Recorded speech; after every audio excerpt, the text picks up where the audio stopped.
J'ai quand même la chance de faire un métier dans lequel je suis plongé dans des rêves, dans des choses comme ça. Alors MacLeod, il rentre complètement dans cette lignée. D'abord parce que l'immortalité n'existe pas.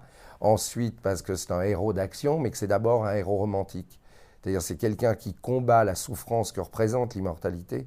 Quelqu'un qui a vécu 450 ans, qui a vu tous les gens qu'il aimait mourir autour de lui. Qui lui ne se voit pas vraiment vieillir et qui doit continuer à combattre une forme de mal pour essayer d'assurer la sécurité du monde. Donc tout ça, c'est très beau, très gros, c'est plus large que la vie. Donc ce sont des choses qui m'attirent, mais je pense que la première chose qui m'a vraiment attiré, c'est ce côté romantique du personnage. C'est-à-dire, quelles que soient les souffrances, il faut continuer à vivre. Bon, on m'a envoyé un scénario, j'ai lu le scénar, j'ai dit que je faisais le film. J'ai d'abord rencontré les producteurs, parce que Russell était encore en Australie. Et donc j'ai rencontré les producteurs à Londres, puis Russell a débarqué et ça a collé tout de suite parce que je pense que c'est le même genre d'univers, c'est le même genre d'imaginaire, c'est exactement la rencontre avec Luc Besson, ça ne peut pas foirer. On est dans le même monde, que ça soit de la bande dessinée, que ça soit les films qu'on aime et des choses comme ça. Bon, Russell, c'est la même chose dans un autre registre parce qu'il est beaucoup plus, je dirais, noir dans son humour et dans son côté action. Mais quand j'avais vu ces vidéoclips, et je savais que ça allait coller, c'est une autre partie d'un univers que j'adore. Par rapport au travail de Russell, je dis que c'est toujours visuellement un des plus grands metteurs en scène du monde. Quand on voit Highlander 1, c'est pas un film qui a vieilli, c'est un film qui a passé 2, parfois 3 générations, et que je dirais, au niveau visuel, est encore en avance sur son temps. Donc visuellement, quand j'ai fait Résurrection avec lui, pour moi c'était une confirmation. C'est quelqu'un qui a un univers visuel qui est incroyable. C'est quelqu'un qui invente des mouvements. C'est quelqu'un qui cherche tout le temps. C'est probablement un des metteurs en scène les plus actifs avec Besson que j'ai vu sur un plateau. C'est-à-dire je n'ai jamais vu Russell assis sur une chaise dans les 3 films que j'ai fait avec lui. Il est tout le temps en train de marcher de long en large. Il fume cigarette sur cigarette. Il est en train de regarder ce qu'il pourrait faire, ce qu'il pourrait inventer, comment il pourrait mettre la caméra dans son oreille et comment il pourrait le faire, etc. etc. C'est tout le temps quelqu'un qui travaille comme ça sur une hyper énergie, ce qui fait que cette énergie-là est communicative sur un plateau et que tout le monde a envie de bouger et de faire quelque chose. L'ouverture du film, c'est-à-dire sur le match de catch, sur le wrestling, d'abord on utilisait un tout nouveau processus de caméra qui s'appelait Skycam, qui sont liés par des câbles et qui donnent l'impression qu'il y a un hélicoptère dans la pièce. Et à l'époque, c'était un objet extrêmement cher, entièrement contrôlé par ordinateur, par une console par terre. Et on voyait cette caméra qui se baladait dans tous les sens. Donc la manière de filmer, et moi je ne me rendais pas compte de ça quand je voyais la scène, mais quand on voit la scène au début, en plus Russell a mis un tout petit bruit vraiment en fond d'hélicoptère, donc on a l'impression qu'il y a un hélicoptère dans cette pièce, et ça donne un mouvement assez incroyable. Sur tous les Highlanders qu'on a pu faire, y compris le dernier qui n'est pas encore sorti, ça demande entre 10 et 15 semaines de travail, de répétition, de chorégraphie, parce qu'il faut que tous les mouvements deviennent automatiques. D'abord parce que c'est dangereux. Surtout que dans les combats, moi je porte pas de lunettes et que je vois pas grand chose. Donc pour que mon personnage, mon partenaire se sente à l'aise en se disant ce mec-là va me taper dessus avec une épée en métal parce qu'il voit rien, on travaille avec des épées en bois, des épées en plastique, et puis on travaille par section jusqu'au moment où le combat est tellement mémorisé. C'est un peu comme des phrases, c'est comme du texte.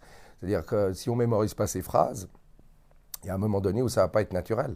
Bon, ben c'est la même chose dans un combat, mais ça demande un travail entre 2 mois et demi et 3 mois et demi, suivant les combats qu'il peut y avoir dans le film.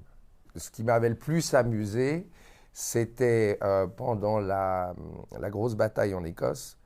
Le matin, tout se passait très bien. On avait, je sais pas, il y avait 800 ou 1000 personnes, tous avec des épées, des vraies épées, des trucs en métal, des boucliers, des trucs, etc. Alors le matin, tout allait bien. Et dès qu'on revenait l'après-midi, parce qu'en plus il faisait 4 degrés avec une espèce de pluie fine qui transperçait tous les vêtements, donc c'était pas des conditions très agréables. Et l'après-midi, on entendait régulièrement après couper docteur, nurse, infirmière, docteur. Et c'était parce que les mecs avaient tellement bu à déjeuner, les Écossais, du whisky, du champagne, du vin, etc., qu'ils se foutaient vraiment sur la gueule avec les épées en métal.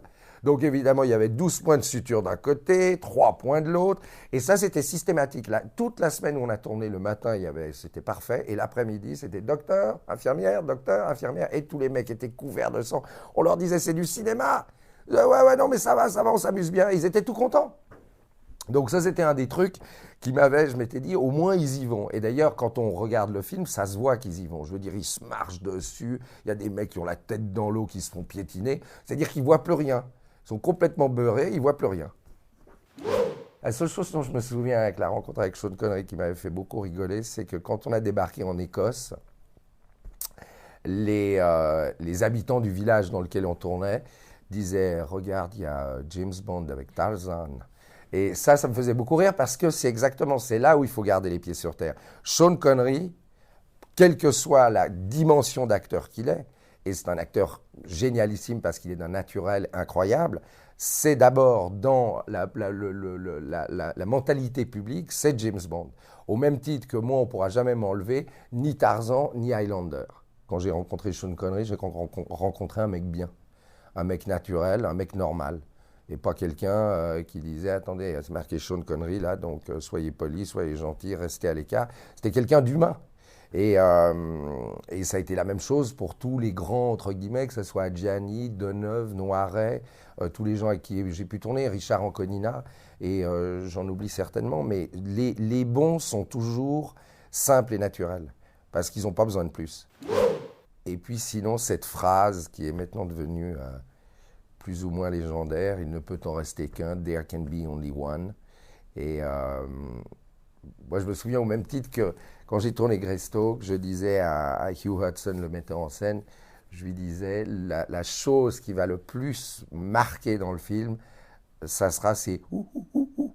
Et c'est exactement ce qui s'est passé. C'est-à-dire que tous les gens sortaient du cinéma en faisant ouh, ouh, ouh, etc. Parce que c'était...